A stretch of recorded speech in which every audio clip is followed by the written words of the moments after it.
Hello folks, and welcome to Becoming Multiplanetary. I'm Rich LB, one of your co-hosts. And I'm Kage, also one of your co-hosts for today. In today's episode, we're continuing with the fourth part of our Humans in Space mega-series collaboration with To the Future. With 3 episodes in the series so far, in the episode description right below us, you'll find a link to a really handy playlist we made just for you viewers that contain all the Humans in Space episodes in chronological order.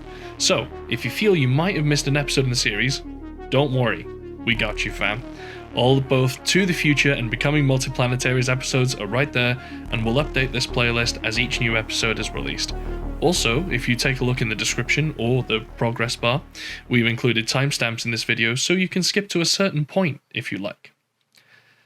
In the first episode of the series, Jishuan and Sebastian told us the story of the pioneers, the first men and women to fly beyond Earth's atmosphere and enjoy the feeling of microgravity as they soared above our heads at over 27,000 kilometers an hour. That then led into the second episode with us here on Becoming Multiplanetary, where we explored the Travelers' race for the moon.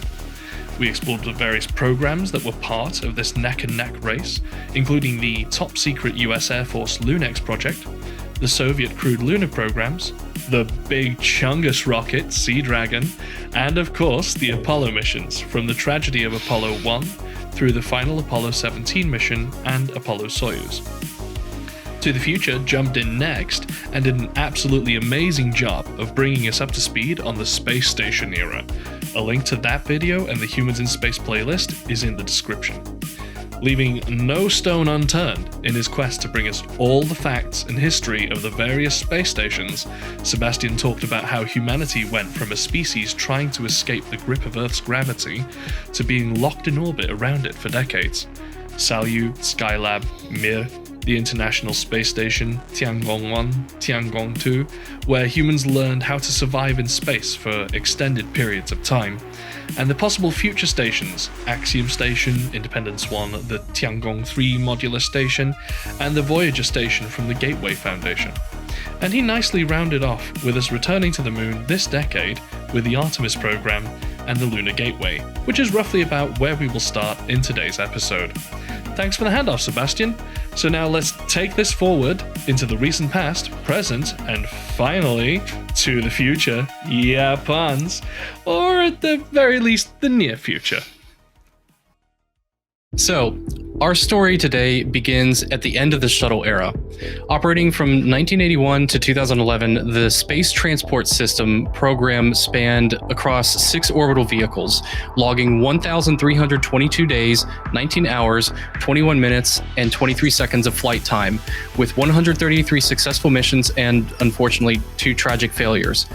And it was finally wanting to an end after 30 years of service. 27% of all of the shuttle missions, a total of 36, delivered elements of the ISS.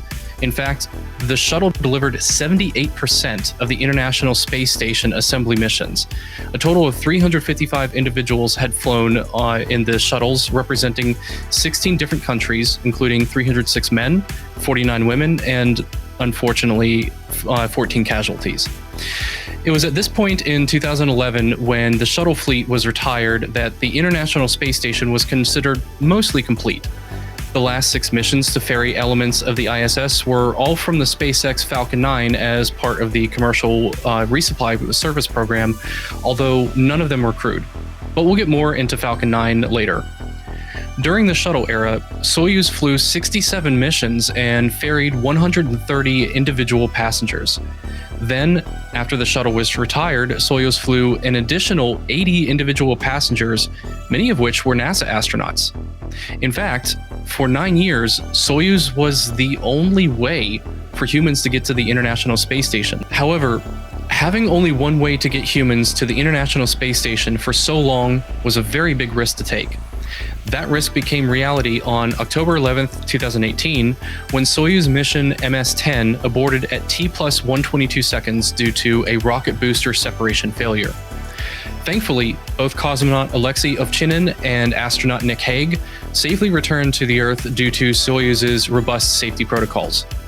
But the MS-10 failure threatened to bring the Soyuz program to a halt. Had Soyuz mission MS-11 not been certified to fly for its December 3rd mission 2 months later, the ISS most likely would have been abandoned for the first time in 19 years, ever since November 2nd, 2000, when Russian cosmonauts Yuri Gidzenko and Sergei Krikalev and NASA astronaut Bill Shepard first turned on the lights and started humanity's continuous presence in space. But NASA was well aware of this risk and sought to do something to avoid it.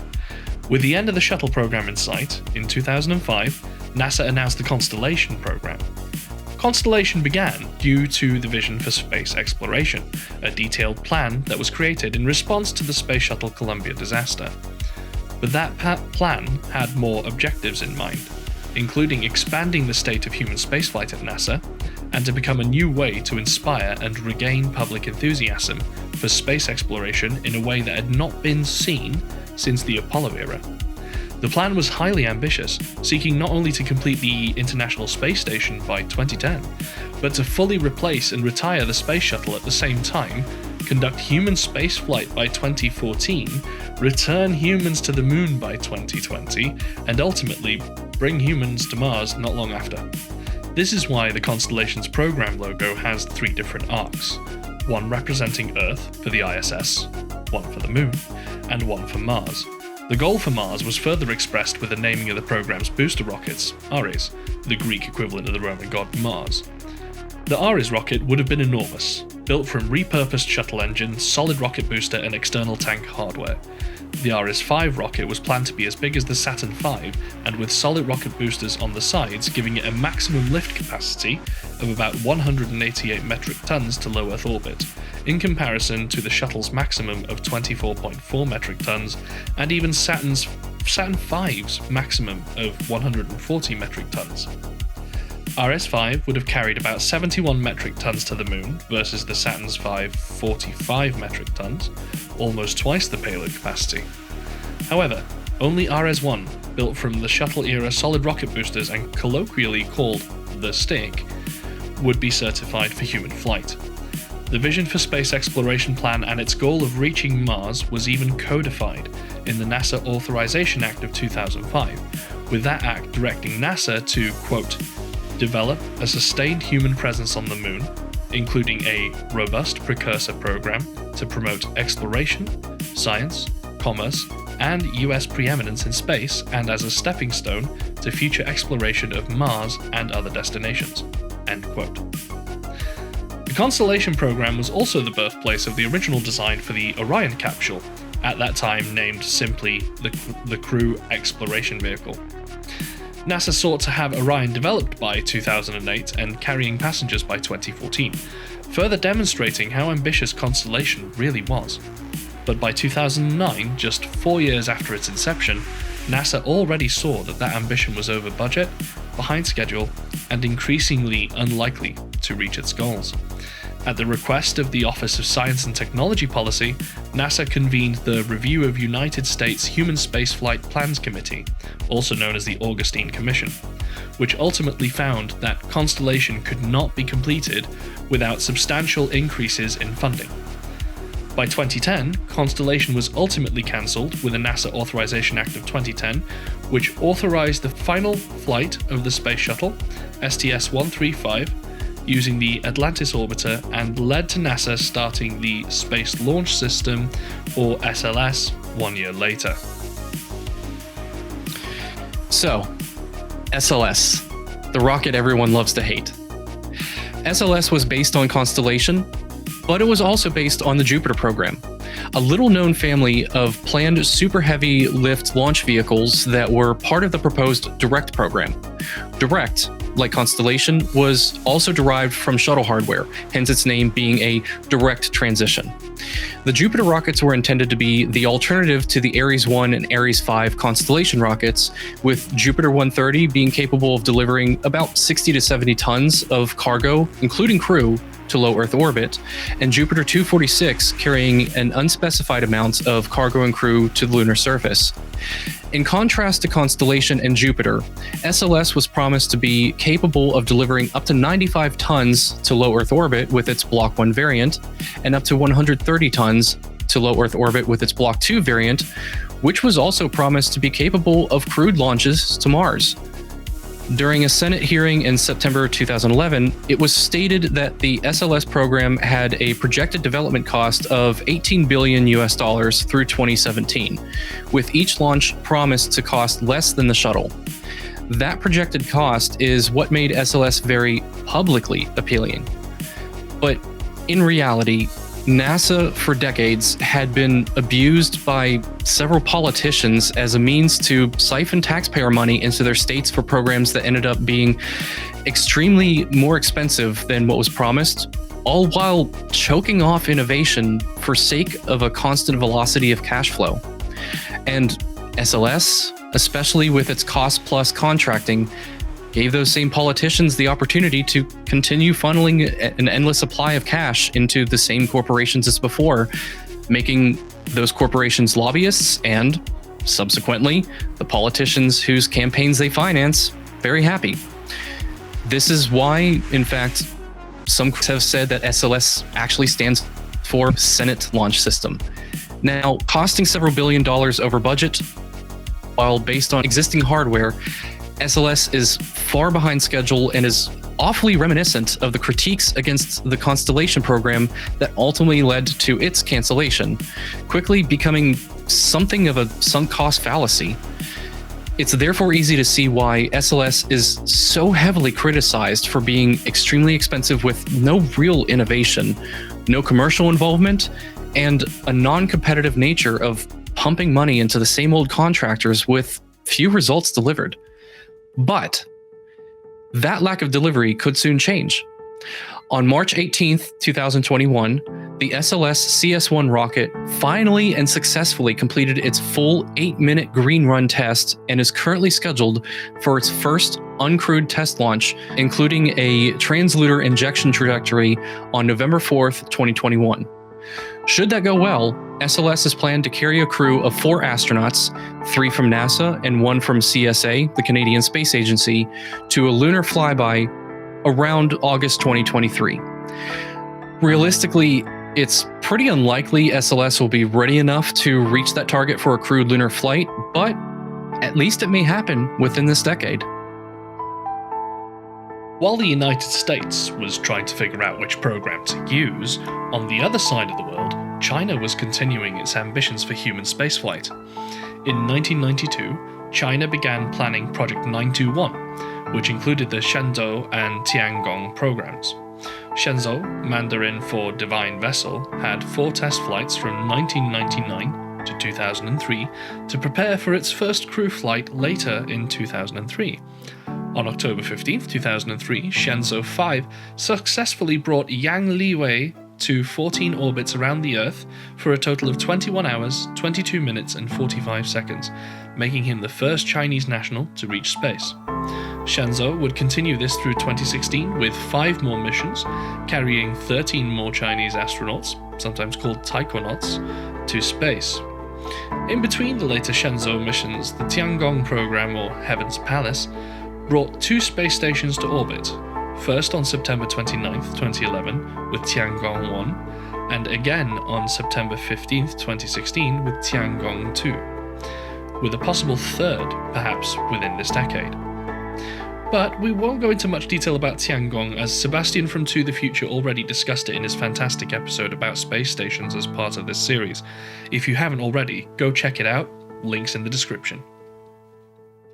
So, with no shuttle anymore, a recently canceled Constellation Program, and the proposed SLS having only just been announced in 2011, NASA quickly realized that they needed to try and create a rapid path back into space, since continuing to purchase seats on Soyuz just wouldn't be sustainable long term. The very same NASA Authorization Act of 2010, which canceled the Constellation Program and established the basis for SLS, also added one more element to the equation: $1.3 billion for an expansion of the existing Commercial Crew Development Program, also called CCDEV, over the next 3 years. CCDEV sought to award several companies with development funding to ensure NASA had several options available rather than lock itself into any one single point of failure, so to speak. Additionally, unlike SLS's cost-plus contracting, CCDEV contracts were awarded as fixed-price, pay-for-performance milestones. In the first year with CCDev-1, NASA split $50 million between 5 companies. $3.7 million for Blue Origin to develop its composite pressure vessels and a pusher-type launch abort system, as opposed to the pull method that capsules had used for decades, such as with Soyuz and Apollo. $18 million for Boeing's recently designed CST-100 Starliner. $1.4 million for Paragon Space Development Corporation's Environmental Control Life Support System, Air Revitalized System Engineering Development Unit. Boy, that's a mouthful. $20 million for Sierra Nevada Corporation's Dream Chaser, and $6.7 million for United Launch Alliance to get their Atlas V human-rated. The following year, in 2011, with CCDev-2, NASA continued to make it rain on them corporations with $270 million on some of the prior year's recipients, plus a new one that was just starting to prove itself. $22 million to Blue Origin, $80 million to Sierra Nevada Corporation, $92.3 million to Boeing, and for the new player in the game, $75 million to SpaceX to develop their Dragon 2 and expand upon Dragon 1 commercial resupply's success with a newer and better version that would also be human certifiable. The next year, in 2012, NASA continued with CCDev-3, later renamed to Commercial Crew Integrated Capability, or CCICAP, releasing another $1.1 billion in funding. Sierra Nevada Corporation secured another $212.5 million for Dream Chaser, SpaceX received another $440 million for Dragon 2 and Falcon 9, and Boeing got another $460 million for Starliner.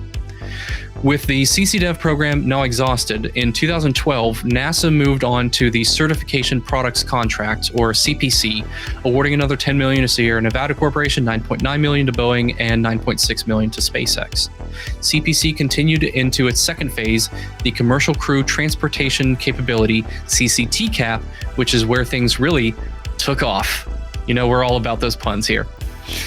CCTCAP sought to define one or more finalists for its long-term commercial crew program. Those finalists would need to provide the final development, testing, and verifications needed to allow crewed flights to the ISS. On September 16, 2014, NASA announced that its 2 finalists were Boeing with Starliner, receiving up to $4.2 billion, and SpaceX with Dragon 2, receiving up to $2.6 billion. First, let's start with Starliner. Starting in earnest in 2010 with funding CCDev-1, Boeing began developing the Starliner capsule as a means to carry a crew of up to 7 passengers to the ISS or even beyond. Boeing even made the interesting choice of designing Starliner to be compatible with a variety of rockets, including Atlas V, Delta IV, Vulcan Centaur, and even SpaceX's Falcon 9. Between the years of 2011 to 2019, Starliner had seen several tests during its long road to human certification. Initially, there were successful drop tests to test the airbags under the vehicle, carried out first by Bigelow Aerospace, and then another test by Boeing themselves, both of which were successful. After the drop tests, Boeing invited 2 NASA astronauts to conduct an evaluation of the Starliner, reviewing various aspects such as communications, ergonomics, and crew interface. It was here that there was a slip in schedule in order for Boeing to reduce the mass of the spacecraft and to also address some aerodynamics issues which were anticipated when the Starliner would be launched by the Atlas V. A couple of years later would see a test anomaly arise where a hypergolic propellant leak was caused by faulty abort system valves. In May of 2019, Boeing conducted a successful hot fire test using a test article that was flight-like, and November that year saw Boeing conduct the pad abort test of the Starliner. The capsule accelerated away from the pad with no issues, however one of the 3 parachutes failed to deploy, and the capsule landed using only 2. Even with this, landing was deemed safe and the mission a success, with Boeing at the time not foreseeing any delays to the schedule arising from the parachute malfunction. Boeing's first orbital test in December 2019 would see the Starliner suffer serious software glitches during its flight. An 11-hour offset in the mission clock aboard Starliner made it think it was in an orbital insertion burn when it was not. This caused the Starliner to consume more fuel than it should have, and as a result, the docking with the ISS was scrubbed from the mission and they proceeded to bring the Starliner back down to Earth. But this wasn't the only issue. In fact, It was later determined that there were so many software issues with Starliner, enough that Boeing even had to push a hotfix while the capsule was in orbit, that it carried a serious risk of potentially injuring or even killing all passengers on board had those fixes not been applied. But Boeing has finally made the software repairs necessary and passed all audits that NASA required and is ready to try again. In March 2021, Steve Stitch, the program manager for NASA's Commercial Crew Program, mentioned that the scheduled launch date of April 2nd, 2021 for the Starliner's OFT-2 or Orbital Flight Test 2 would have to be delayed until at least after May, when docking ports on the ISS would be available. Boeing wanted to be ready to perform its docking tests sooner, but they were unfortunately delayed in testing the software repairs and lost time when the facility experienced an extended power outage. All while Boeing was developing and later having difficulty with its Starliner capsule, SpaceX was also racing to the finish line. Beginning in 2011 and building upon the successes it had with Dragon 1, which started just 1 year earlier as part of NASA's Commercial Resupply Services program, SpaceX developed two variants of Dragon 2, a newer cargo variant called Cargo Dragon, and the new Crew Dragon, which SpaceX initially called Dragon Rider. Interesting name. Like Starliner, Crew Dragon was designed to carry up to 7 passengers, however, it was only designed to fly atop a Falcon 9 rocket. SpaceX had a rather unique approach with Crew Dragon, especially in terms of landing. Rather than use parachutes and an ocean splashdown, SpaceX intended to use the Launch Escape System, powered by its 8 side-mounted Super Draco hypergolic thrusters to provide a propulsive descent to the ground landing site with parachutes and an ocean splashdown as a backup or for launch abort. However, this idea was later abandoned. Between 2011 and 2019, SpaceX performed hundreds of tests of its newly designed flight suits, life support systems, now being developed in part by Paragon Space Development Corporation, which had received funding during CCDev-1, Super Draco thrusters, and seemingly endless drop tests to evaluate various parachute designs. One of these tests included a pad abort test on May 6, 2015, and a hover test later that year on November 24th. These and other tests were sufficient for NASA to certify the Demo 1 mission as early as December 2016. However, due to developmental delays, this did not occur until March 2nd, 2019, docking with the ISS for 6 days before splashing down in the Atlantic Ocean. But then, during a static fire test of the Super Draco thrusters 1 month later on April 20th, 2019, that same capsule was destroyed. Telemetry, high-speed camera footage, and analysis of recovered debris indicated that the explosion occurred due to a small amount of dinitrogen tetroxide that leaked into a helium line used to pressurize the propellant tanks. Thankfully, no one was injured, but this proved to be a major setback for SpaceX as they had to redesign and recertify many elements of the Dragon capsule, including using burst discs in lieu of valves and adding flaps over the Super Draco thrusters to seal them prior to splashdown in the ocean. The explosion also delayed an in-flight abort test SpaceX had yet to complete. SpaceX finished its upgrades in time to successfully repeat the static fire test later that year on November 13th. A few months later on January 19th, 2020, SpaceX then performed its needed in-flight abort test, which also was successful and ultimately certified SpaceX for its first crewed test, Demo 2. Launching on May 30th, 2020, Bob and Doug rode the Crew Dragon right into the history books as the men who returned American spaceflight to American soil, beating Boeing to the finish line and marking the first time in history that a commercial crew program flew astronauts to the ISS. NASA estimated that between all the various online platforms, roughly 10 million people around the world had tuned in to watch this launch. 19 hours after launch saw the Endeavour capsule approach the ISS before eventually docking. A warm welcome was given to Bob and Doug from Anatoly, Ivan, and Chris, who were aboard at the time. Whilst here, Bob and Doug spent over 100 hours completing various science experiments, and Bob actually completed 4 spacewalks alongside Chris Cassidy, where they had worked to replace batteries on the exterior of the ISS. The Crew Dragon has gone on to see 2 more launches as part of NASA's Commercial Crew Program, including Crew 1, which carried NASA astronauts Michael Hopkins, Victor Glover, and Shannon Walker, and JAXA astronaut Soichi Noguchi on November 16, 2020. And recently, Crew 2, which carried NASA astronauts Shane Kimbrough and Megan MacArthur, ESA astronaut Thomas Pesquet, and NASA astronaut Akihiko Hoshide. Crew 2 was historic in many ways too.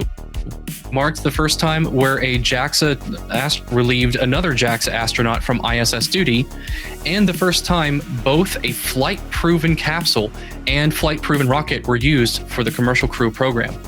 Further, Megan MacArthur, who is the wife of Bob Behnken, flew aboard the very same capsule and in the same seat and position as her husband. Truly incredible. Meanwhile, down at Boca Chica, Texas, SpaceX was still working away at their prototype human launch system, Starship. Prior to the 2020s, the only flight of this Starship system was that of Starhopper. However, this decade would see several hops. SN5 and 6 were the first to hop, then SpaceX decided on a revision to their test tanks over the next few generations. Then SN8, 9, 10, and 11 all saw really great flight profiles, with the only major issue seeming to be sticking the landing. SN11's flight, however, had some weather complications as the forecast happened to call for cloudy with a slight chance of Starship and the odd smattering of test tanks. However, looking forward onto SN15, SpaceX have made considerable design changes which should solve a lot of the problems they've been having, as well as creating a catch tower, which is designed to catch the craft instead of having to worry about designing legs. SpaceX have also recently broke ground on their Super Heavy booster, having both completed and dismantled their Pathfinder model BN1, a necessary step in learning how they will build future Super Heavy boosters further down the line. Work is now well underway with BN2, and at the time of this recording, a few components for BN2 have been manufactured and moved around ready for stacking.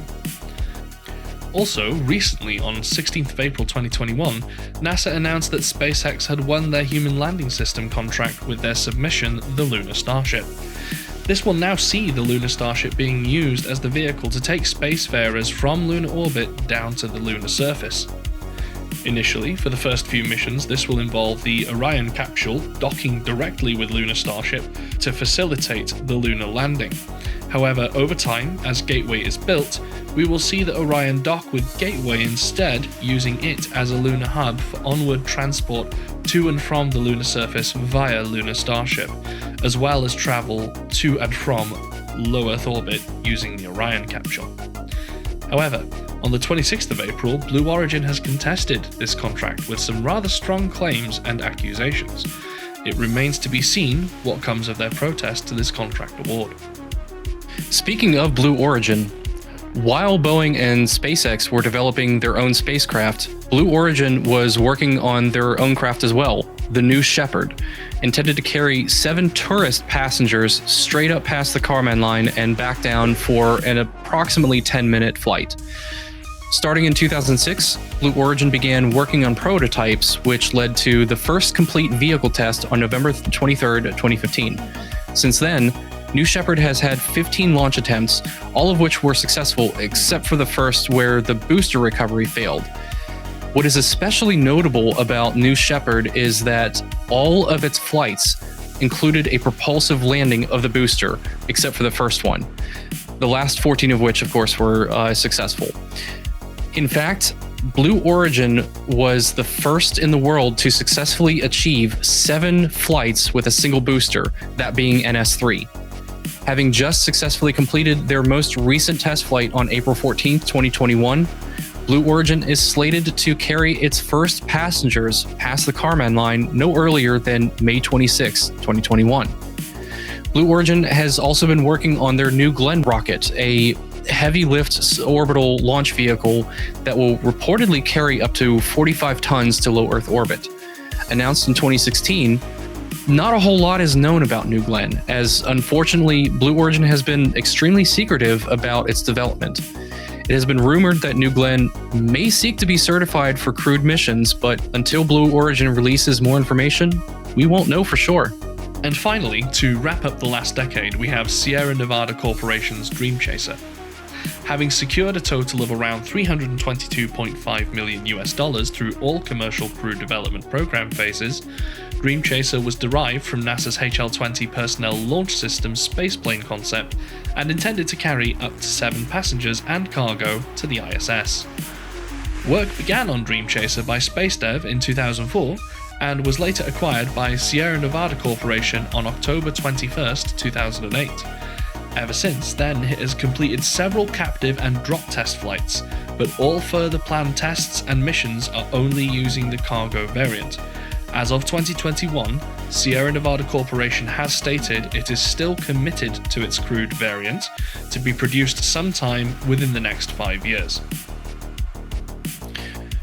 While NASA was finding success with its commercial crew program, and not to be outdone by the United States, Russia's Soyuz had 3 particularly interesting missions that occurred just within the last year alone. The Soyuz MS-16 was, interestingly enough, one of the first crewed flights of the Soyuz 2.1A launch vehicle, and it was also the first crewed Russian mission not to be launched from Baikonur Site 1. In fact, Baikonur Site 1 is also known as Gagarin's Start, as it is also the historic location where Yuri Gagarin boarded the Vostok 1 into orbit.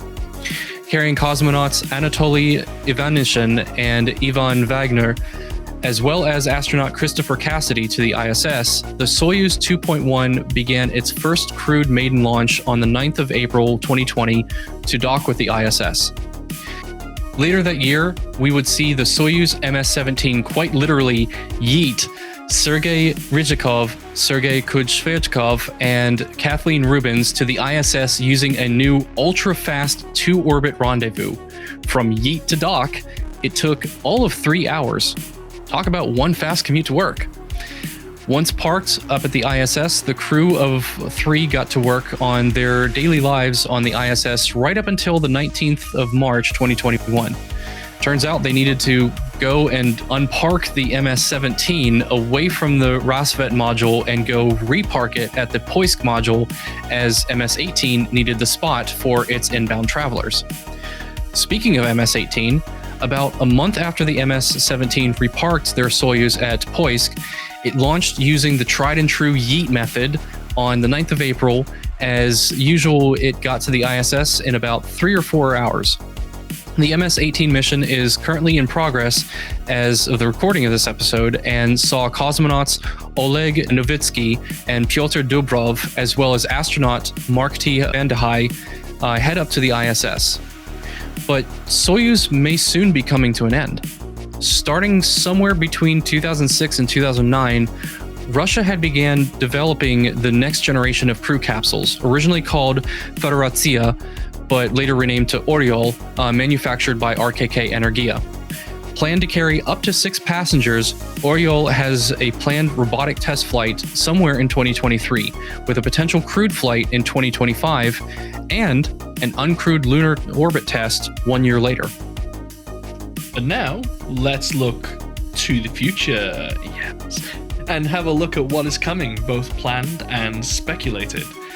First, there's Shenzhou from the Chinese National Space Administration. So, Shenzhou 12 will mark the 7th crewed flight of the Shenzhou program and is planned to launch no later than June 2021. This Shenzhou launch is designed to ferry 3 taikonauts to the Tianhe, which is the first module of the Chinese Large Modular Space Station. Originally planned as the 2nd visiting mission for the Tiangong 2 space station in 2016, the mission was replanned to go to the CLMSS, which at the time of its launch would only consist of the Tianhe core module. With further future missions planned in the Shenzhou program, we next come to Shenzhou 13, which is scheduled to launch in October 2021, carrying 3 taikonauts and cargo to continue the construction of the CLMSS, with future missions Shenzhou 14 and 15 also continuing the construction of the space station, and finally Shenzhou 16, which is estimated to be sometime in 2023 and will deliver the first long-duration crew to the Chinese space station. Back across the pond in the United States, SpaceX has some other interesting crewed missions planned, not including its crewed ISS missions. Inspiration 4 will be the first SpaceX mission to launch that is crewed only by private citizens. Scheduled for September 15, 2021, it will launch benefactor and commander Jared Isaacman, representing the role of leadership, Haley Arcano, the chief medical officer and representing the role of hope, Christopher Sembrowski, mission specialist and representing the role of generosity, and lastly, Sayan Proctor, pilot, representing the role of prosperity. These 4 aforementioned roles are why the mission is called Inspiration 4, as it is a mission to send 4 humans to space who embody the roles of inspiration that they are given. After launch, the crew will enter low Earth orbit, where they will then perform microgravity experiments with projects that traditionally wouldn't see this type of research being done due to the high cost barriers of space-based research. With a quick hop across the pond to India, the ISRO's Gaganyaan spacecraft will be the first Indian crewed spacecraft. Gaganyaan began life in 2006 under the name Orbital Vehicle. In 2014, they then launched a suborbital test called the Crew Module Atmospheric Re-entry Experiment, or CARE for short, of a mock-up Gaganyaan capsule aboard a geosynchronous satellite launch vehicle Mark III rocket, also referred to as the Launch Vehicle Mark III. The spacecraft is designed to fly 3 people. Originally, the first crewed mission was planned for December 2021, but had been delayed to no earlier than 2023. This mission will feature the largely autonomous capsule with a 2 or 3 person crew, orbiting Earth for up to a week at around 400 kilometers in altitude. Gaganyaan is a little bit smaller than Crew Dragon at about 3.5 meters in diameter, 3.58 meters in height, weighs around 8.2 tons and has a pressurized volume of 8 cubic meters. Gaganyaan, when launched, will be accompanied by a robot on board with a female-looking appearance called Vyomitra. During uncrewed missions, Vyomitra is expected to perform microgravity experiments, and she's also designed to support astronauts in crewed missions. She can mimic human activity, recognize other humans, and respond to their queries. Technically, she can also perform E-class functions, handle switch panel operations, and give environmental air pressure change warnings. Now, pardon us for a moment while we get into a little bit of speculation territory. We previously talked about the Gateway Foundation's Voyager station on another episode of Becoming Multiplanetary, which you can find in the card at the top of this video. On January 19th, 2021, the Gateway Foundation gave a detailed video presentation about its planned Voyager station. Unlike the International Space Station, the Voyager station would primarily be a luxury hotel for space tourists.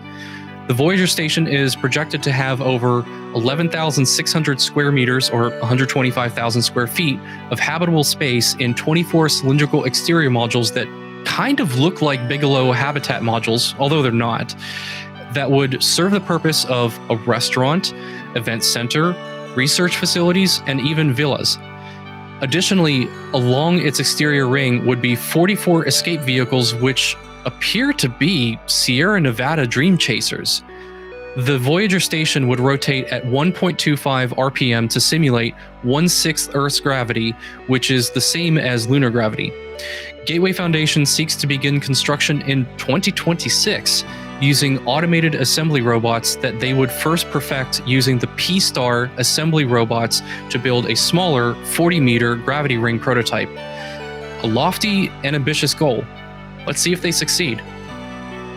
Next, there's Axiom Space. Axiom Space has already become an established name, especially in the space tourism industry, having so far booked Axiom 1, or AX-1, which will fly Michael Lopez Alegria, a professionally trained astronaut hired by Axiom Space, and private citizens Eitan Stiba from Israel, Larry Connor from the United States, and Mark Pathy from Canada, aboard a SpaceX Crew Dragon capsule in January 2022. It was also rumored that Axiom 1 would be flying Tom Cruise to the International Space Station to film a Mission Impossible movie. However, this has been moved to a later flight. That still blows my mind. Building upon their growing successes, Axiom Space now seeks to build a private space station. Starting first as modules attached to the ISS, Axiom Station will later detach from the ISS to become, as Axiom's website states, quote, a commercial laboratory and residential infrastructure in space that will serve as a home to microgravity experiments, critical space environment materials testing, and private and professional astronauts alike. Also a lofty and ambitious goal, although Axiom Space seems to have more capital and potential to make their goal a reality. Time will certainly tell. And finally, the Iranian Space Agency may soon send one of their own astronauts to space. As far back as 1990, Iran expressed its intention to send a human to space. Fast forward 15 years later, on November 21st, 2005, and that goal expanded to a full-fledged human space program replete with a space laboratory. In August 2010, then-President Mahmoud Ahmadinejad stated that this would happen no later than 2019, and that astronaut would be none other than himself. However, in 2017, the program was put on hold indefinitely. But Iran might not be done yet. While they do not have the equipment to produce a medium-lift rocket or full-scale spacecraft, unofficial Chinese sources, including Xinhuanet, have stated that Iran is in discussions with China to participate in their upcoming Chinese space station, Tiangong. So now, let's get to the main event. Artemis will see the return of humans to the moon for the first time since the Apollo program, which we went over in our last episode in this series, Race for the Moon. Predominantly carried out by NASA, though some US commercial spaceflight companies contracted by NASA, as well as international partner agencies who are expected to play a key role. Artemis has a stated goal of landing the first woman on the moon, with its long-term goals including establishing an expedition team, a sustainable presence on the moon's southern polar region, establishing a foundation for private companies to form lunar operations and build a lunar economy, and eventually sending humans to Mars. In terms of the hardware for this mission, we see a revised version of the Orion capsule, originally from the Constellation Program, though the Orion of the SLS era has undergone significant changes from its Constellation counterpart. The Orion capsule does seem similar to the Apollo CSMs used in the past, and this is somewhat poetic, as the Artemis mission's namesake within Greek mythology is the twin sister of Apollo. Designed for a crew capacity of between 2 to 6 humans, it's a little roomier than the Apollo CSMs were, with a pressurized volume of 690.6 cubic feet, though only 316 cubic feet of this volume being habitable, just a little under half. As we already spoke about SLS earlier, we're going to move swiftly along to another hardware component of the Artemis missions, and that is the Lunar Gateway. Planned to be a small space station in lunar orbit, its function will be to serve as a solar-powered communications hub, science lab, short-term habitation, and holding area for rovers and other robots. We can expect to see several science disciplines being studied on the station, covering planetary science, astrophysics, heliophysics, fundamental space biology, and the effects on human health and performance. With so many different topics being studied here, we may even see new interdisciplinary sciences arise from this.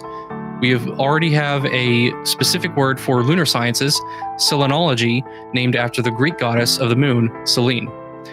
Gateway development will see cooperation between NASA, ESA, JAXA, and CSA, the Canadian Space Agency, in its construction, and even more countries came together to an understanding on the Artemis mission in the form of the Artemis Accords.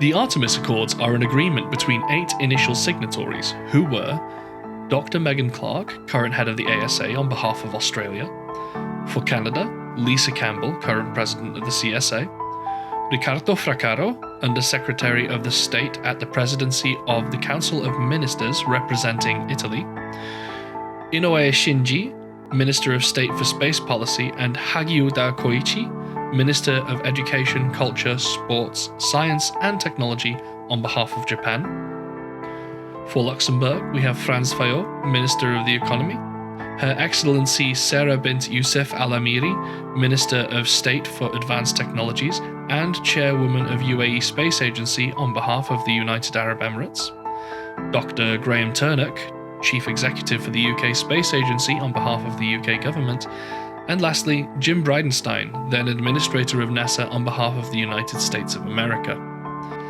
The Accords are a set of principles for cooperation in the civil exploration and use of the Moon, Mars, comets, and asteroids for peaceful purposes. As quoted from the Accords documents themselves, they are inspired and very much grounded in the Outer Space Treaty of 1967. The Accords would see a ninth signatory, Ukraine, 1 month after its initial signing, and a month after that, Brazil would sign a statement of intent to the Accords. With these Accords, the world would see an international partnership much like we saw with the ISS over 20 years ago, with new member nations signing on to bring exciting possibilities for exploring and living on the Moon. But Artemis and the Lunar Gateway aren't the only possibilities for the Moon. The future may hold many new exciting possibilities for permanent establishments on the lunar surface. In a recent 3-part episode of Deep Dive here on the Total Space Network, Miko and Shepard explored the possibilities of very tall skyscrapers, mag rails, centrifugal spacecraft launchers or spin launch complexes, in situ resource utilization, all sorts of energy production possibilities, and even space elevators. Really some amazing possibilities, and you should definitely check out their videos. Links are, as always, in the description.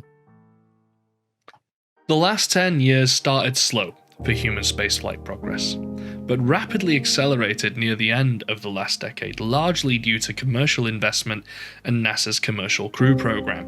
We've seen many new startups pose a serious threat to the long-established big players, with more of them popping up every day. This decade, while only just starting, already shows incredible promise for progress, with many new human-certified rockets and spacecraft, upcoming space stations, and lunar missions well underway. Not long from now, maybe just within the next 10 to 15 years, we will almost certainly see the next giant leap for mankind, human footprints on Mars. But that's where we'll pass the baton off to Jishwan and Sebastian for the next To the Future episode, where they'll go into Mars Colony 1, asteroid mining, and more. Check out their channel and subscribe if you haven't already. Link is in the description. Speaking of subscribing, if you enjoyed this episode, please give it a like and subscribe to our channel. And finally, if you really like this episode, we'd love to have your support on Patreon. It really helps us out with producing content like this, getting better cameras, microphones, and software licenses. If you want to support us, go to patreon.com/Total Space. And speaking of Patreon, as always, we like to thank those that support us, and those Patreons are Anthony Menn, Warhawk, Adrian Moiser, Angry Astronaut, Howard Walker, Sammy Oscuro, What About It, Jishwan and Sebastian, Gio Pagliari, Framrick, and Susie R. So, that about wraps it up for us here today on Becoming Multiplanetary. We also have other fantastic shows here on the Total Space Network, including Deep Dive with Miko, The Space Update with Ryan, Space Specials with Adele, and coming soon, STEM Study segment with Astro Rodi. You can find all these and more here on our YouTube channel or by going to totalspace.net. And finally, be sure to check out To the Future's YouTube channel for the next episode in this Humans in Space mega series collaboration. Until next time, I've been Kage, one of your co-hosts for today's episode. And I've been Rich LB, also one of your co-hosts. Thank you all for joining us, and we'll see you next time.